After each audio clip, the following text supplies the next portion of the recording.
नमस्कार दोस्तों, स्वागत है आपका आपके अपने यूट्यूब चैनल मनप स्टोरीज में। दोस्तों, ये कहानी है जीवन, इसी का नाम है और इस कहानी के 5 पार्ट अपलोड हो चुके हैं। ये छठा पार्ट है। इससे पहले 5 पार्ट पढ़ लीजिए ताकि आपको इस पार्ट को पढ़ने में इंटरेस्ट आए। और वो पार्ट पढ़ने के लिए नीचे डिस्क्रिप्शन बॉक्स में आपको प्लेलिस्ट इसी नाम से, इस कहानी के नाम से मिल जाएगी, वहाँ पर क्लिक कर लीजिएगा। तो चलिए उससे आगे की कहानी हम शुरू करते हैं।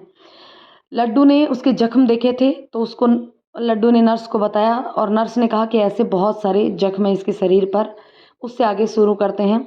लड्डू बोला, ऐसे और जख्म मतलब कहाँ कहाँ है जख्म? नर्स बोली, इनके सीने में, कंधे पर, पीठ पर और हाथ पैरों पर। ऐसा लगता है किसी ने इनको चाबुक से मारा है और आज ही नहीं बल्कि लगभग रोज मारता होगा। इनकी हालत बहुत खराब है, शरीर से ही ठीक होने में वक्त लगेगा। इनको मन का न जाने क्या हुआ होगा। इतना कहकर नर्स चली गई। लड्डू के सिर में हथौड़ों की तरह पड़ने लगे चाबुक, मार, हर रोज निशान, जख्म, ऐसे शब्द। वो समझ नहीं पा रहा था कि आखिर उसके साथ हुआ क्या है। लड्डू रात भर यहीं रहा, यही सोचता रहा और रात भर चैन न पा सका। सुबह सुबह 6 बजे अचानक वंदना की आंखें खुली और वो बड़बड़ाने लगी, आज देर कैसे हो गई उठने में, और उठने की कोशिश करने लगी। और तभी उसे होश आया। वो एकदम से बोली, मैं कहाँ हूँ? लड्डू उसकी बात सुनकर बेड के पास आया और बोला, अस्पताल में। वंदना ने लड्डू को देखा और देखते ही उससे चिपक गई और बेहताशा रोने लगी। लड्डू की समझ न आया कि वो क्या करे। वो असहाय सा उसे खुद से चिपक कर रोते हुए देखता रहा। वो रोए जा रही थी। आखिर उसने वंदना को कसकर अपने सीने से लगा लिया और बोला, मत रो वंदना, कुछ नहीं हुआ है, तुम सुरक्षित हो।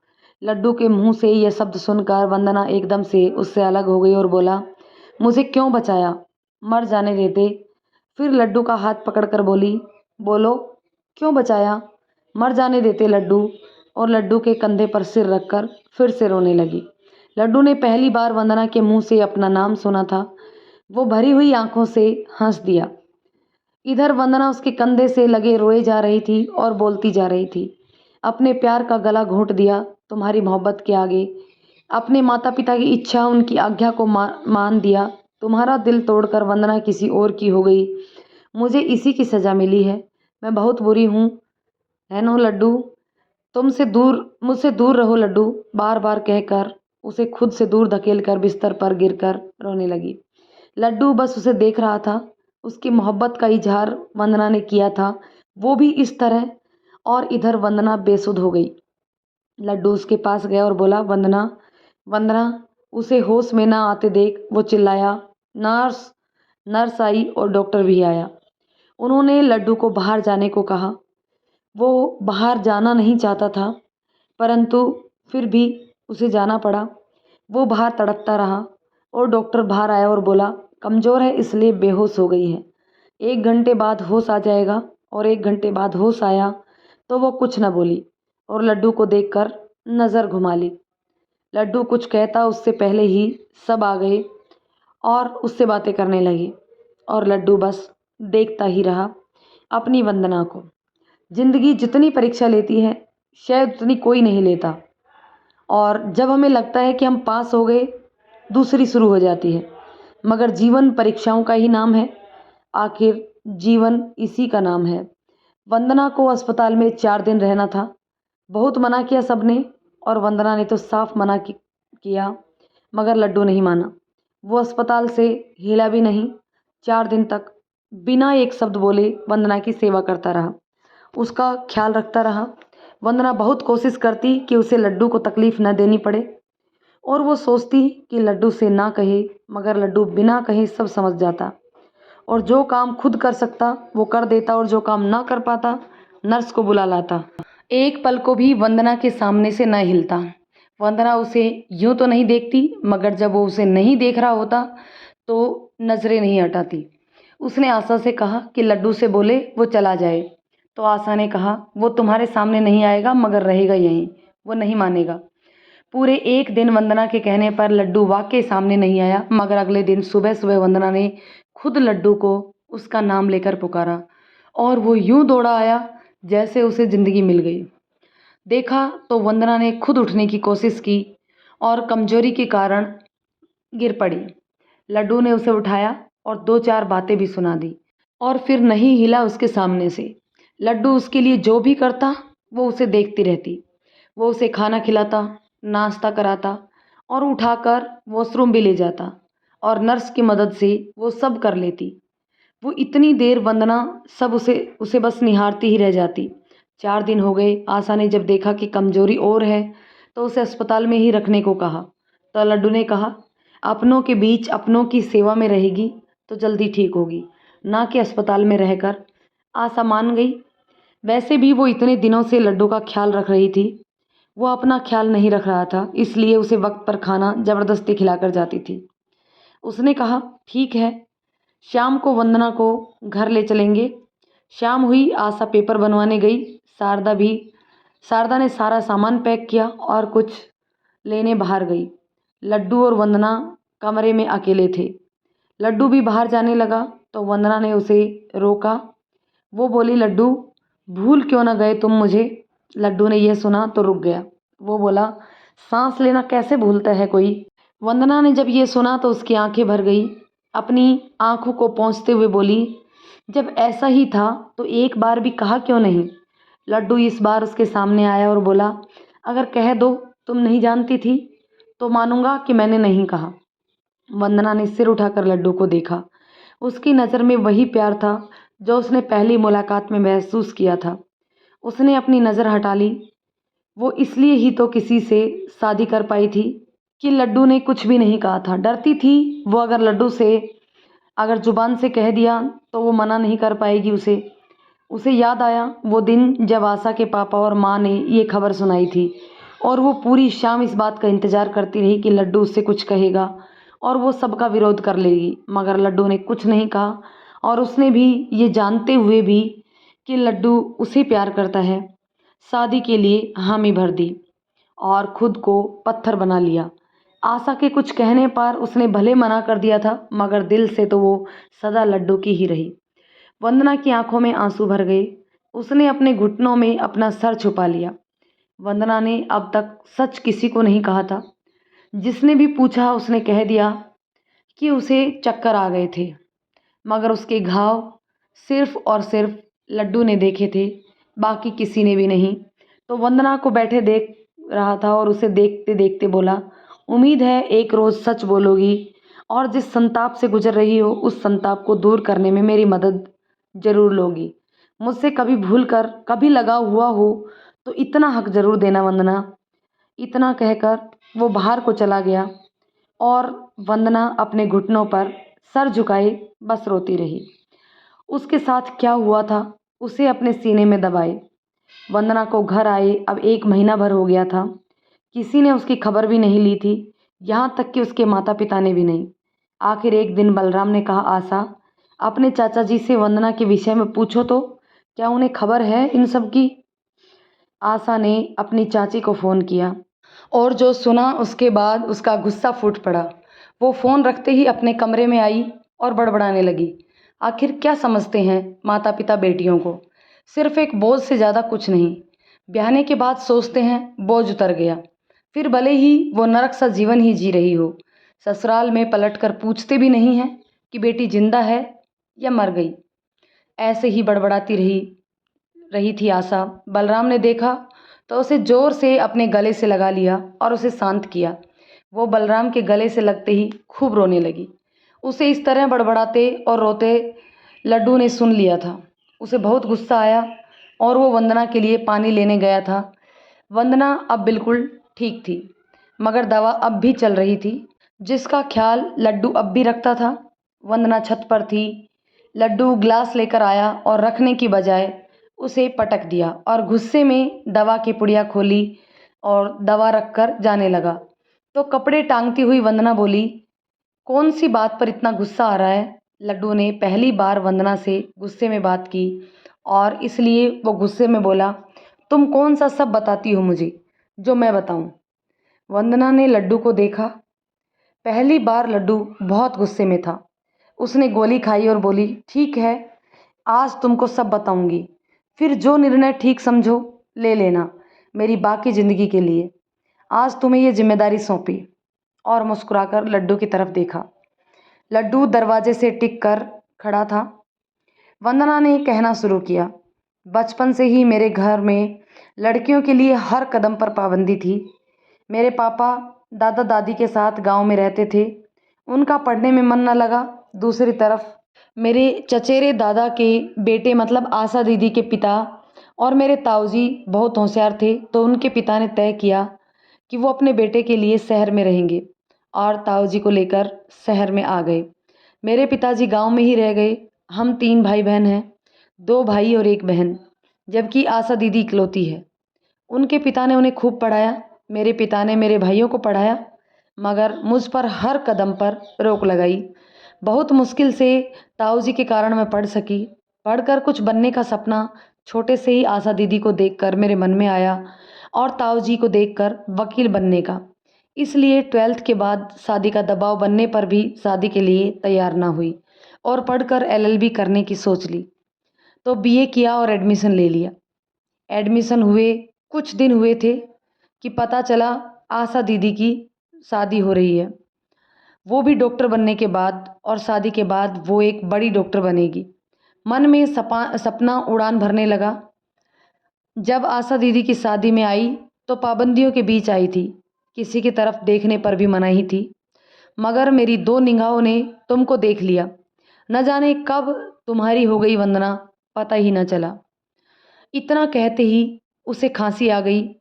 लड्डू ने झट से पानी का गिलास बढ़ाया। इस 1 महीने ने उन दोनों को दोस्त बना दिया था और लड्डू ने ही उससे अस्पताल में पहली बार में ही कहा था, बाकी ना सही एक दोस्त की तरह तो परवाह करने दो, और वो मना नहीं कर पाई थी। वंदना ने लड्डू की तरफ देखते देखते पानी पिया और संभली। फिर धीरे से पास ही खड़े लड्डू का हाथ पकड़कर उसे अपने पास ही बिठा दिया और बोली, तुम्हारी ज़रूरत पड़ेगी लड्डू बार बार, इसलिए मेरे पास ही बैठो। और उसे पास बिठा लिया और आगे बोली, दिल पहली नज़र में तुम्हारा हो गया। तुम्हारी निगाहों ने तो पहली बार मिलते ही कह दिया, शायद मेरी निगाहों ने भी। बाकी का रहा सा मेरी आशा दीदी के घर आने ने। उस दिन जब तुमको देखा तो बहुत खुश थी, और जब ताऊ ताई गए तो भी खुश हो गई थी। तुम्हारे साथ जीने के लिए पल मिल रहे थे। तुम्हें एहसास रहे कि मैं हूँ, इसलिए पैरों में पायल और चूड़ियाँ पहनती थी। आशा दीदी ने भी कहा था एक रोज़ कि तुम्हें ये सब पसंद है। मुझे भी पसंद थी, मगर घर में पाबंदियों के बीच पास होकर भी नहीं पहनती थी और तुम्हारे लिए पहनने लगी। 4 दिन आशा दीदी से पूछ पूछ कर तुम्हारे पसंद का खाना बनाती रही। तुम्हारे कपड़े अपने हाथ से धोकर प्रेस करती रही। बस हिम्मत नहीं हुई थी तुम्हारे कमरे में जाने की, क्योंकि लगता था मैं वहीं की ना हो जाऊं। एक तरफ तुम्हारी ओर खींच रही थी, दूसरी तरफ खुद को रोक रही थी। तुम्हारे पास आने से जानती थी घर में पता चला तो तूफान आएगा। कभी कभी दिल कहता झेल जाऊंगी सब तूफान, और अक्सर कमज़ोर पड़ जाता। बस उस रोज़ किताब के बहाने कमरे में गई और ये सब कहकर वंदना की आंखों से टप टप आंसू गिरने लगे। लड्डू ने पूछने की कोशिश की तो उसने हाथ रोक दिया और उसे देखकर बोली, रोने दो लड्डू, पहली बार रो रही हूँ, वो भी तुम्हारे सामने। तुम्हारी बाहों में आकर वो सुकून मिला जो सोच लिया बस तुम्हारी ही रहूँगी। मगर फिर ताऊ जी ताई जी आए और बिना तुम्हें बताए तुमसे मिले, घर लौट गई। घर जाकर फिर बंदिशों में जीने लगी, मगर दिल का पंछी तुमसे मिलने को तड़पता रहा। इधर ताऊ जी ने तुम्हारी बात छेड़ी घर पर, तो पापा ने जब ये सुना कि मैं भी शायद तुम्हें पसंद करती हूँ, तो उस दिन बहुत पिटाई हुई, ये कहकर कि गुलछर्रे उड़ाकर आई है। तुम्हारे निश्चल प्रेम को मेरे दोनों भाइयों भाभियों और माता पिता ने खूब गालियाँ दी और आनन फानन में रिश्ता ढूंढकर मुझसे शादी करने को कहा गया। मना करने का सवाल ही ना उठा। रिश्ते की बात के साथ 2 अर्थी उठने वाली बात मेरी माँ ने खुद कही। बस बिना देखे बिना जाने कौन है क्या है शादी कर ली। शादी के दिन आशा दीदी आई तो उन्हें कुछ न कह सकी, बस इशारों में ही कह दिया और ब्याह कर तुम्हारे प्यार और याद को हमेशा के लिए दिल में दबाकर चल दी। मगर ससुराल में पहले दिन ही स्वागत गालियों से हुआ। सब ने तोहमत लगाई कि पढ़ी लिखी वकील है, बचकर रहना, केस न कर दे। बस पति को ये बात नागवार गुजरी और बिना घूंघट उघाड़े हंटर की बारिश कर दी और धमकी दी कि कदम घर से बाहर निकलने नहीं चाहिए। 2 दिन बाद होश आया। इससे पहले कुछ कहती लड्डू ने उसके लबों पर हाथ रख दिया और भरी आंखों से देखा तो वंदना ने लड्डू की तरफ मुस्कुराहट भरी हुई आंखों से देखा और बोली, तुम्हें जानना था, अब सुनो पूरा, मैं रुकूंगी नहीं अब। जानते हो, जब पति के बारे में जाना तो पता चला मेरे पति की उम्र 45 है और मैं 24 की। उस पर गुस्सा हमेशा 7वें आसमान पर रहता है। बहुत छोटी छोटी बातों पर गुस्सा ऐसे कि कोड़े बरसा कर ही निकलता है। वो हर किसी को मार देते हैं अपने माता पिता को छोड़कर। ये सब जानकर मैं बहुत रोई। माता पिता भाई से कहना चाहा तो जवाब मिला, जैसे कर्म वैसा फल। इतने बुरे कर्म थे क्या मेरे। खैर 2 दिन बाद होश आया। इस बात की परवाह किए बिना ही पति मेरे जिस्म को निचोड़ते हुए रात भर मैं दर्द से तड़पती रही। घाव से खून रिश्ता रहा मगर उसे परवाह कहाँ। बस अब बर्दाश्त के बाहर था तो घर वापस जाने का फैसला कर लिया। तो पता चला घर वाले तो संबंध तोड़ चुके हैं। किधर जाएगी। और जब कहा कि कहीं भी जाऊंगी तो उसने बालों से पकड़कर कमरे में बंद कर दिया और कह दिया कि मैं भी देखूं कैसे भागेगी। उसके बाद तो हर रात वो आता, जिस्म से खेल कर चला जाता। मैं रात भर पत्थर की तरह पड़ी रहती, पूरा दिन काम करती, गालियां खाती और फिर मार। पूरा दिन भागने की, किसी से संपर्क करने की कोशिश करती और हर बार पकड़ी जाने पर यूं ही चाबुक से पीटी जाती। धीरे धीरे हिम्मत जवाब देने लगी और एक दिन पता चला कि मैं माँ बनने वाली हूँ। मगर अत्यधिक काम और मार से वो रुका ही नहीं। मर गया 1 महीने में ही। 4 साल में 4 बार ये खबर मिली और 4 साल में 4 बार मेरे अंदर की माँ मरी। इतना कहकर वंदना चुप हो गई। पत्थर सी लगने लगी वो लड्डू को। लड्डू की आंखें इतनी देर से बरस रही थी और उसका हाथ दरवाजे की कील पर उतना ही गड़ता जा रहा था जितना दर्द वंदना की बातों से निकल रहा था। लड्डू बिना वंदना को देखे कील पर हाथ गड़ाए पूछा, फिर गांव तक कैसे आई। वंदना ने लड्डू के हाथ देख लिया था। वो लड्डू के पास आई और उसका हाथ अपने हाथों में लेते हुए बोली, क्यों और दर्द दे रहे हो मुझको लड्डू। फिर उसे अपने पास बिस्तर पर बिठाते हुए उसके हाथ पर अपना दुपट्टा बांधते हुए बोली, नहीं होता दर्द अब किसी भी बात से, किसी चोट से, मगर तुम्हारी तकलीफ़ देखकर दर्द अभी भी होता है लड्डू। और इतना कहकर आंसू भरी आंखों से उसे देखा।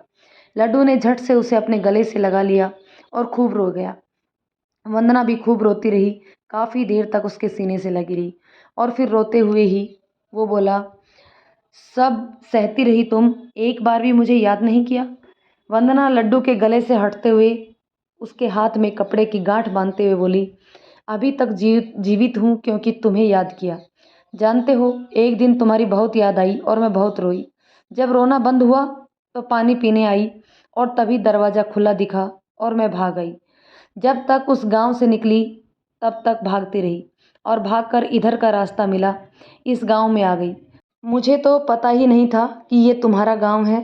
तुम मेरे इतने पास रहते हो, बस एक गांव की दूरी है। खैर यही है मेरी कहानी, इसके आगे तो जानते हो तुम। इतना कहकर पत्थर सी उसे देखने लगी। लड्डू ने पूछा, सर पर चोट कैसे लगी। वंदना ने अपने सर पर हाथ लगाया और बोली, ये वो जब मैं भागी दरवाजे से तो अंधेरे में दरवाजे से टकरा गई और लग गई चोट। कहकर मुस्कुरा दी। लड्डू उसे देखता रह गया और सोचता रहा कि आज़ादी की चाह वंदना के मन में इतनी थी कि सर फट गया, खून बहता रहा और उसने ध्यान तक नहीं दिया। और वंदना उसे देख रही थी एकटक। फिर बोली, आज तुमको दूसरी बार इतने पास से और गौर से देख रही हूँ। लड्डू ने पूछा, पहली बार कब देखा था। वंदना बोली, जब पहली बार देखा था तब। अब मुस्कुरा दी। लड्डू ने उसके सिर की पट्टी बदली और बोला, ये अब ठीक होने को है, चलो दवा खाओ और सो जाओ। वंदना को सुलाकर जब लड्डू बाहर को आया तो उसने दीवार से टिकी आशा को देखा। वो लड्डू को देखकर रो पड़ी। लड्डू ने संभालना चाहा, वो लड्डू के गले से लगकर ही रो पड़ी। अपनी ही बहन का दर्द उसकी आंखों से बह रहा था। लड्डू ने उतनी देर से खुद को संभाला था मगर फिर खुद ही रोने लगा। वंदना उठकर आई तो उसने दोनों को रोते देख लिया। लड्डू एकदम से उसे देखकर बोला, चुप हो जाओ भाभी माँ, मेरा वादा है जिन्होंने भी वंदना पर अत्याचार किए हैं मैं उन्हें नहीं छोड़ूंगा और इसमें वंदना को मेरा साथ देना पड़ेगा। वैसे भी इसने अपने जीवन का फैसला मुझ पर छोड़ा है तो उन सबको सबक भी सिखाऊंगा और उनका जीवन फिर इसे वापस करूंगा। मैं वादा करता हूँ भाभी। इतना कहकर वो तेज कदमों से बाहर को निकल गया। पीछे पीछे बंसी भी और इधर वंदना को शारदा और आशा ने संभाल लिया। दोस्तों जानते हैं आगे का पार्ट नेक्स्ट एपिसोड में। तब तक के लिए कमेंट करके बताइए कहानी आपको कैसी लग रही है। यदि पसंद आए तो लाइक शेयर करें और यदि चैनल पर नए हैं तो प्लीज़ चैनल को सब्सक्राइब जरूर कर लें। धन्यवाद दोस्तों।